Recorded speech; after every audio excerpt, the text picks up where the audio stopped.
Hi, how are you doing? I've just been doing a little bit of sunbathing outside, which has been lovely. It's baking hot again. Right, so this is the last one for this book. We've got 3 chapters, so rather than doing 2 chapters now and 1 chapter tomorrow, I thought I'd just do all 3, so it's going to be slightly longer. So I hope that's okay, probably about 30 minutes, I think. So, chapter 27, The Land of Birthdays. The children set off once again to the Enchanted Wood. They knew the way to the faraway tree very well by now. "Wisha, wisha, wisha," whispered the trees, as the children ran between them. Bessie put her arms round one and pressed her left ear to the trunk. "What secret are you saying today?" she asked. "We wish you a happy birthday," whispered the leaves. Bessie laughed. It was fun to have a birthday. When they came to the faraway tree, how marvellous it looked. The folk of the tree had decked it with flags because it was Bessie's birthday, and it looked simply lovely. "Ooh," said Bessie, pleased.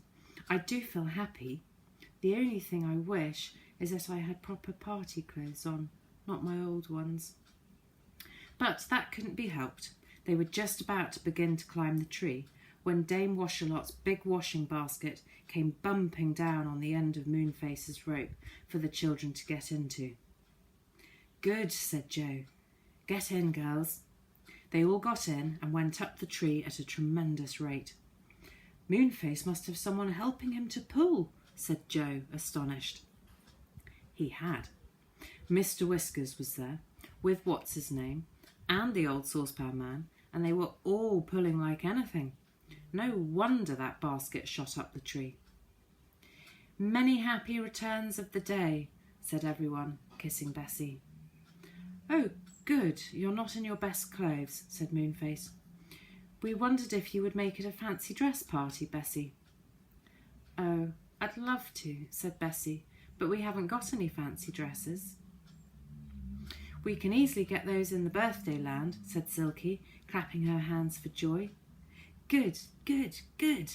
I do like a fancy dress party." "Everybody is ready to go," said Moonface. "The brownies are just below us. Where's Saucepan?" "Hi, Saucepan, where have you got to?" "He stepped into your slippery slip by mistake," said a brownie, appearing out of Moonface's house. "He went down the slide with an awful noise.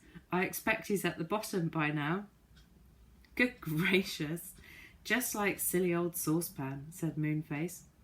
"We'd better let down the washing basket for him, or he'll never get up to us." So down went the basket again, and old Saucepan got into it and came up with a clatter of saucepans and kettles. "Now, are we really all ready?" said Moonface. Silky, what's-his-name, Saucepan, the Angry Pixie, Dame Washalot, Mr. Whiskers, the brownies.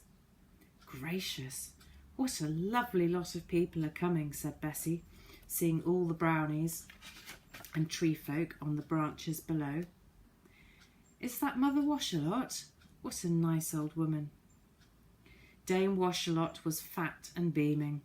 For once in a way she was going to leave her wash tub. Going to the land of birthdays was not a treat to be missed. "Come on then," said Moonface, and he led the way up the ladder. Up he went, popped his head above to make sure that the land of birthdays was there, and then jumped straight into it. Everyone climbed up. "That's all, I think," said Moonface, peering down. "Oh, no, there's someone else. Whoever is it? I thought we were all here." "Gracious, it's my clock," said Silky. "The one I got in the land of Take What You Want." Sure enough, it was. "Ding dong, ding dong," it cried indignantly as it climbed up on its flat feet. All right, we'll wait for you," said Silky. "Go carefully up the ladder. You weren't really asked, you know." "Oh, I'd love your clock to come to my party," said Bessie at once. "Come along, clock." "Ding dong," said the clock, pleased, and managed to get up the ladder. The land of birthdays was simply beautiful. To begin with, There was always birthday weather there, brilliant sunshine, blue sky, and a nice little breeze. The trees were always green, and there were always daisies and buttercups growing in the fields. "Oh, it's lovely," cried Bessie, dancing round joyfully. "Moonface, what about fancy dresses? Where do we get them?" "Oh, you'll find them in that house over there," said Moonface, pointing to a very pretty house. They all trooped over to it. As they went, small brown rabbits hopped out of holes, called "A happy birthday" to Bessie, and popped back. It was all very exciting. Everyone crowded into the pretty house. It was full of cupboards, and in the cupboards were the most thrilling dresses you can think of. "Oh, look at this," cried Joe in delight as he came across a Red Indian's dress with a wonderful headdress of bright feathers. "Just the right size for me." He put it on. Bessie chose a dress like a fairy's, and Fanny chose a clown's dress with a pointed hat. She looked fine. Moonface dressed up as a pirate, and Silky became a daffodil.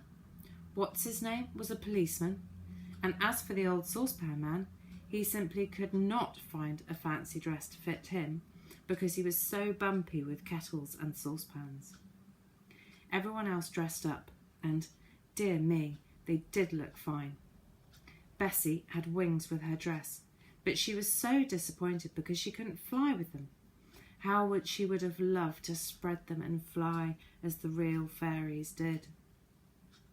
"Now for balloons," said Silky, and she danced into the sunshine and ran to an old balloon woman who was sitting surrounded by a great cloud of coloured balloons. Everybody chose one, and what games they had! Suddenly a tea bell rang, and Moonface gave a scream of joy. "Tea! Birthday tea! Come on, everyone!" He rushed to a long table set out in the field. Bessie ran with the others and took her place at the head, but to her great surprise and disappointment, there was no food on the table at all, only just empty plates, cups and glasses. "Don't look so upset," whispered Silky. "You've got to wish your own tea." Bessie gave a squeak. Wish her own tea! Oh, that would be the best fun in the world. "Don't wish for bread and butter," called Moonface. "Wish for orange jelly. I like that." "I wish for orange jelly," said Bessie at once, and immediately a large, fat, wobbly orange jelly appeared on one of the empty dishes. Moonface helped himself. "Wish for strawberries and cream," cried Fanny, who simply loved those. "I wish for strawberries and cream," said Bessie, and an enormous dish of strawberries appeared with a large jug of cream beside it. "And I wish for chocolate biscuits too, and iced lemonade, and chocolate blancmange, and treacle pudding, and strawberry ices, and fruit salad," yelled someone. "Sausage rolls," cried what's-his-name. "Jam tarts," begged Mr. Whiskers. "Ding dong," said Silky's clock in the greatest excitement. Everyone laughed. "Don't wish for ding-dongs," said Joe. "We've got plenty of those, as long as Silky's clock is here." The clock struck 14 without stopping. It wandered about, looking as happy as could be. Everyone began to eat. My goodness, it was a wonderful tea.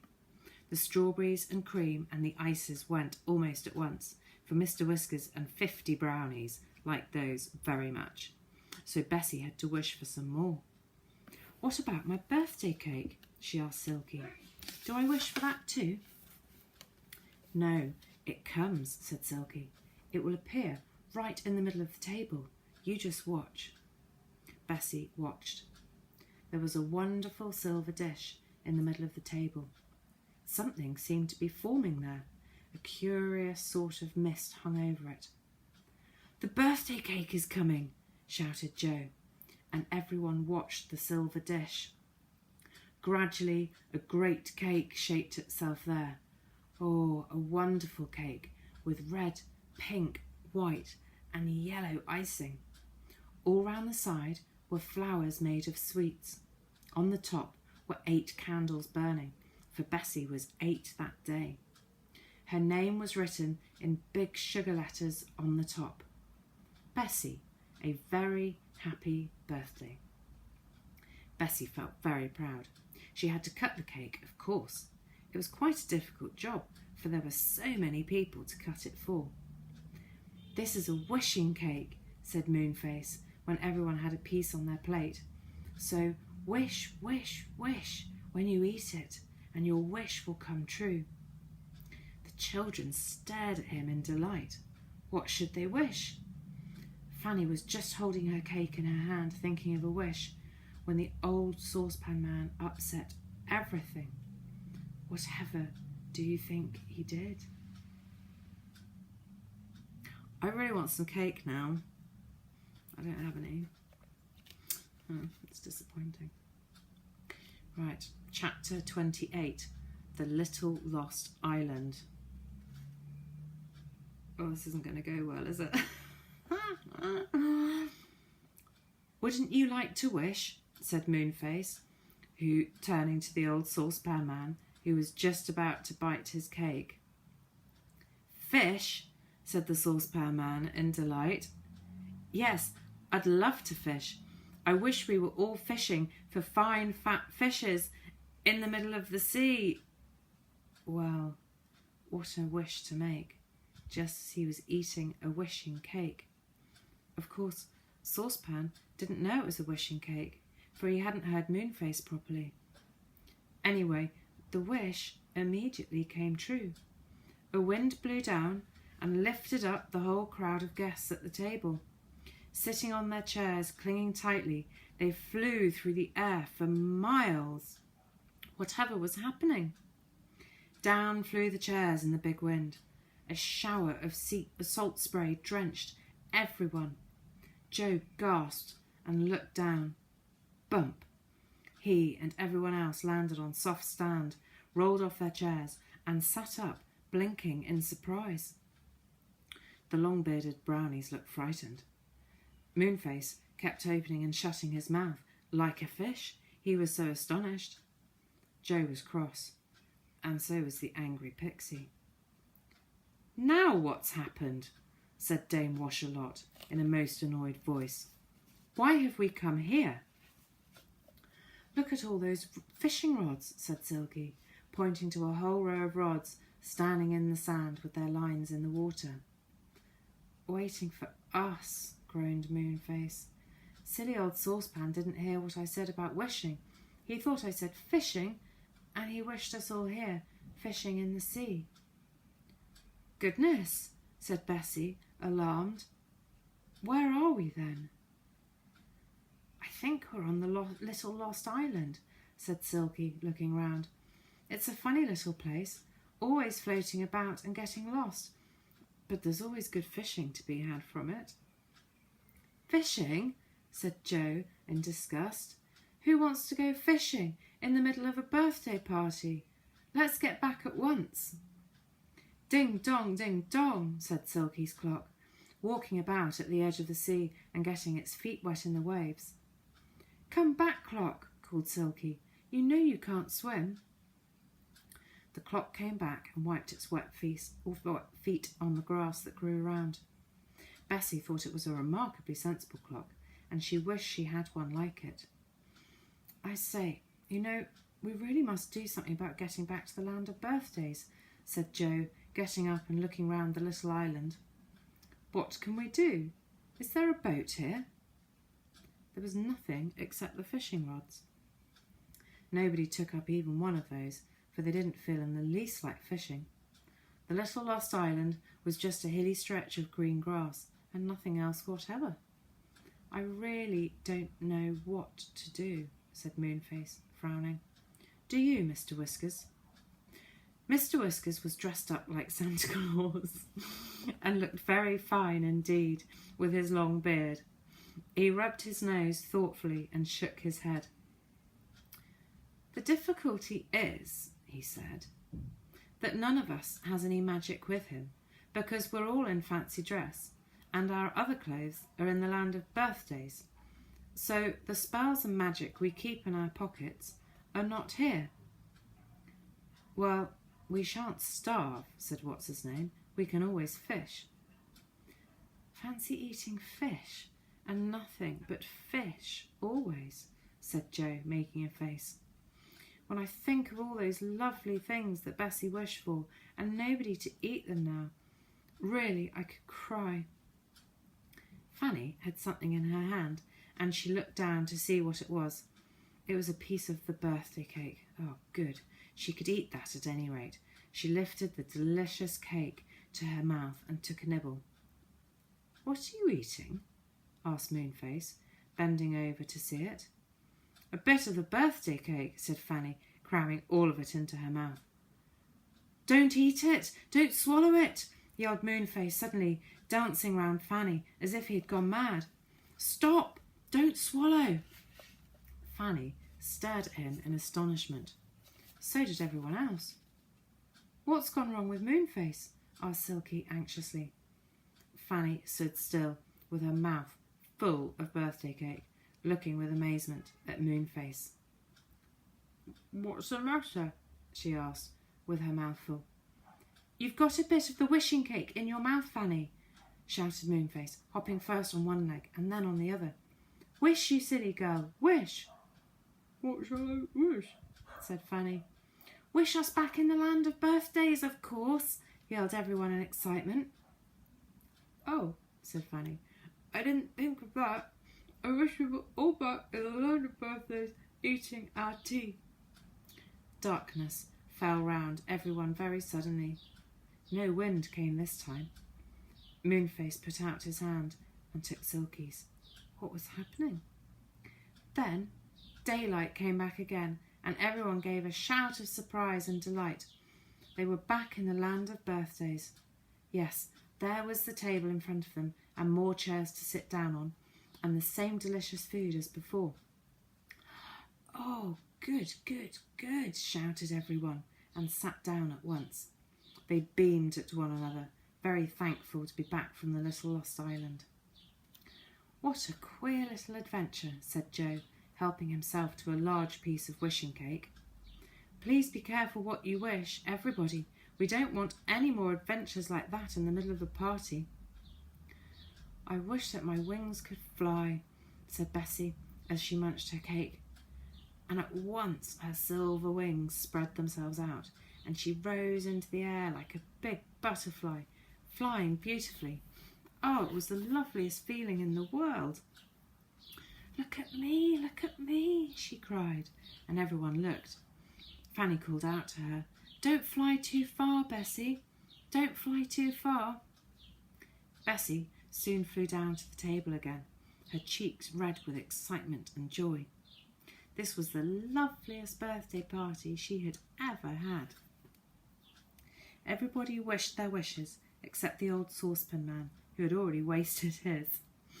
Fanny, too, had wished her wish when she was on the little lost island, but when she looked upset because she had lost her wish, Moonface whispered to her, "Don't be upset. Tell me what you really wanted to wish, and I'll wish it for you.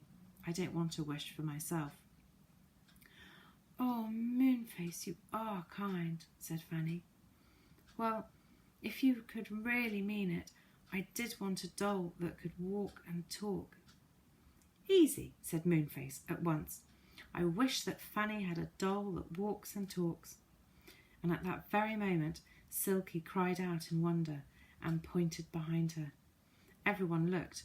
Coming along on small plump legs was a doll, beautifully dressed in blue, with a bag in its hand. It walked to Fanny and looked up at her. "Oh, you lovely, beautiful doll," said Fanny in greatest delight, and she lifted the doll onto her knee. It cuddled up to her and said, "I belong to you. I am your own doll. My name is Perenelle." "What a sweet name," said Fanny, hugging the doll. "What have you got in that bag, Perenelle?" "All my other clothes, said the doll, and opened her bag. Inside were night dresses, a dressing gown, an overcoat, a mackintosh, overalls, dresses, and all kinds of other clothes. Fanny was simply delighted. "What did you wish, Joe?" asked Bessie. Joe was looking all round and about as if he expected something to arrive at any moment. "I wish for a pony of my own," said Joe. "Oh, look, here it comes. What a beauty!" A little black pony with a white mark on its forehead and 4 white feet came trotting up to the party. It went straight to Joe. "My own pony!" cried the little boy in delight. "Let me ride you. I shall call you Blackie." He jumped on the pony's back, and together they went galloping round the land of birthdays. "Now, let's play games," cried Moonface, capering about. And as soon as he said that, the tea table vanished and music began to play. "Musical chairs! Musical chairs!" shouted Silky, as the chairs suddenly put themselves together in a long row. "Come on, everybody." Chapter 29. Safe back home again, and goodbye. The party went on and on. The game of musical chairs was fun, for instead of somebody taking away a chair each time, the end chair took itself away, walked neatly off, and stood watching. Silky won that game. She was so quick and light on her feet. A big box of chocolates came flying down through the air to her when she sat down on the very last chair and pushed Moonface away. She was delighted. "Let's all have one," she said, and undid the box at once. Whilst they were eating, they saw a most astonishing sight. "Look," said Moonface, almost swallowing his chocolate in astonishment. "What's this coming?" Everyone looked. It seemed like a lot of little brightly coloured men running very upright. What do you suppose they were? "Crackers!" shouted What's-his-name, jumping off his seat in delight. "Crackers! Running to us! Ready to be pulled!" Really, those crackers were the greatest fun. They ran about on tiny legs, dodging away, trying not to be caught. Everyone ran after them, laughing and shouting. One by one, the gay crackers were captured, and then they were pulled. My goodness, what glorious things there were inside. "I've got a brooch," cried Fanny, pinning it on herself. "I want one too," said her doll.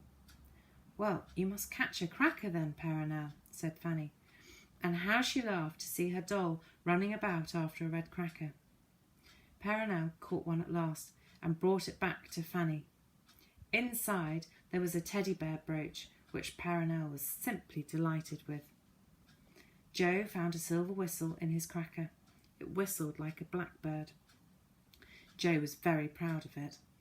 Moonface found a squeaker that squeaked like a cat mewing and made the old saucepan man go hunting for cats all the time. Naughty Moonface. He pressed his squeaker behind the saucepan man and laughed till he cried to hear him calling, "Puss, puss, puss," and looking under tables and chairs. Silky's clock wanted a cracker too, so it ran after one and trod on one to catch it. It held it with its foot and pulled it with Silky. What do you suppose was in it? A tiny tin of polish with a duster wrapped around it. "Just the thing to clean you with," said Silky in delight. The clock was very pleased. It struck 22 times without stopping, much to the walking doll's astonishment. They played hide and seek, and immediately the most exciting bushes and trees sprung up everywhere to hide behind. Really, the birthday land was the most exciting country to be in. Then they played Here We Come Gathering Nuts in May, and 2 big nut trees grew behind them full of nuts, and a long hedge white with sweet scented May. It made the game seem very real. When they played Here We Go Round the Mulberry Bush, A big mulberry tree grew up as they danced, and the children gave a shriek of delight and picked the ripe red mulberries to eat. You never knew what was going to happen next, but you might be sure it was something exciting. Then they thought they would have races, and, hey presto, they saw a crowd of small motor cars running up, all ready to be raced. This land is amazing. In got everyone, choosing the car they liked best. There was even a tiny one for Perenelle the doll, and an extra one for Silky's clock, who joined in the fun and ding-donged merrily all the time. The old saucepan man won the race, though he dropped a few saucepans on the way. Moonface handed him a box of sweets that had appeared for the winner. "You've won," he said. "Run," said the saucepan man. "All right, I'll run." And he ran and ran, just to show how fast he could run when he wanted to. What a noise he made, with his kettles and saucepans clattering all around him. Supper time, shouted Moonface suddenly, and he pointed to a lovely sight. About 100 toadstools had suddenly grown up, and appearing on them were jugs of all kinds of delicious drinks and cakes and jellies and fruit. Smaller toadstools grew beside the big ones. "They are for seats," cried Silky, sitting down on one and helping herself to some acornade. "I'm hungry. Come on, everyone." Bessie flew down from the air. She did so love flying. Fanny ran up with her doll, who followed her everywhere, talking in her little high voice. Joe galloped up on his pony. Everyone was very happy. It began to get dark, but nobody minded, because big lanterns suddenly shone out everywhere in the trees and bushes. As they sat and ate, there came a loud bang, bang, bang. Perenelle cuddled up to Fanny, frightened. Silky's clock tried to get onto Silky's knee, scared, but she pushed it off. "What's that?" said Joe, patting his frightened pony. "Fireworks! Fireworks!" shouted the angry pixie in delight. "Look! Look!" And there, in front of them, were the fireworks, setting themselves off beautifully. Rockets flew high and sizzled down in coloured stars. Catherine wheels whizzed round and round. Squibs jumped and banged. Golden feathers poured down like fountains. Really, it was glorious to watch.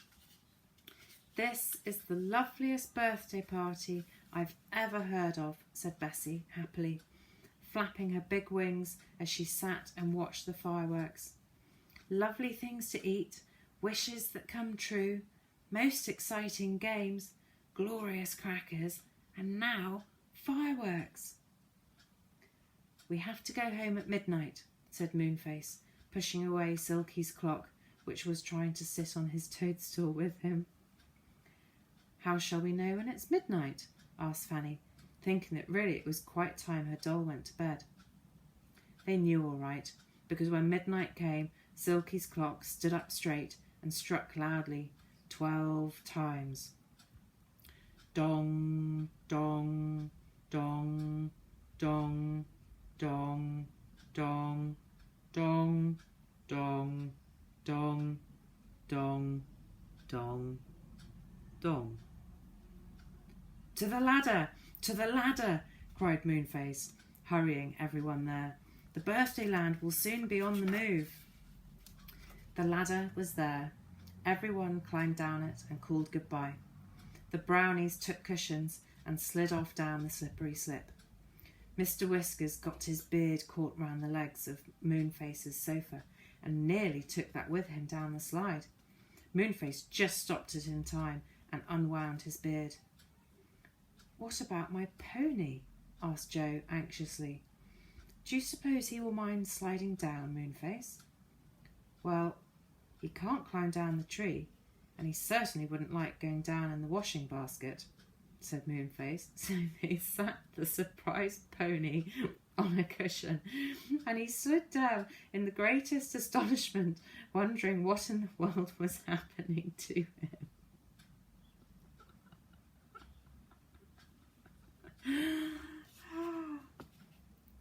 Fanny slid down with her sleepy doll on her knee. Bessie carefully took off her wings and folded them up. She didn't mean to have them spoilt. She wanted to use them every day. She was very proud of them. The pony arrived on the cushion of moss quite safely. Joe mounted him.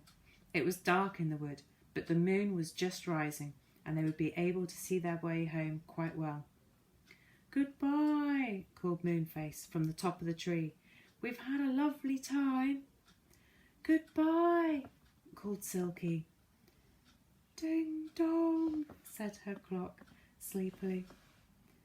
"Take care of yourselves," shouted What's-his-name. Moonface pressed his squeaker loudly and then giggled to hear the saucepan man call, "Puss, puss, puss. Wherever is that cat?" Slishy, sloshy, slishy, sloshy.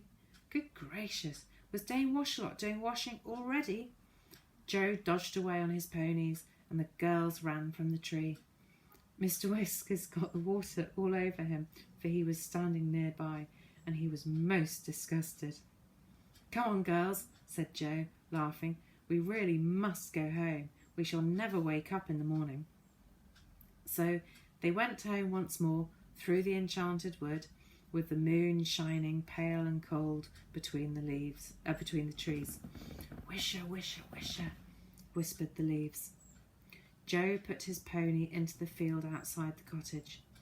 Fanny undressed Perenelle and put her into her doll's bed. Bessie put her wings carefully into a drawer. They all undressed and got sleepily into bed.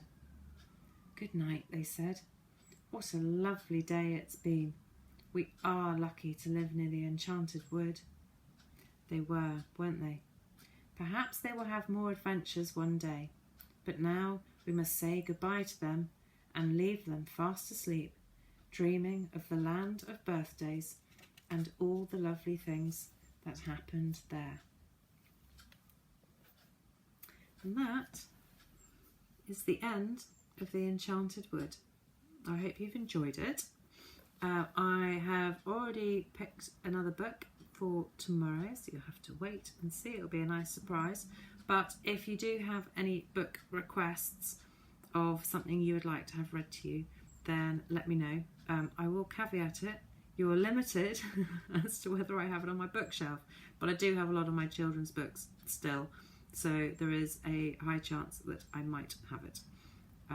So lovely to see you. Well, you can see me, I can't see you. That's the sad thing about this. But there we go.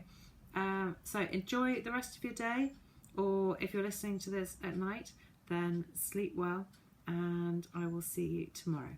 All right, bye-bye.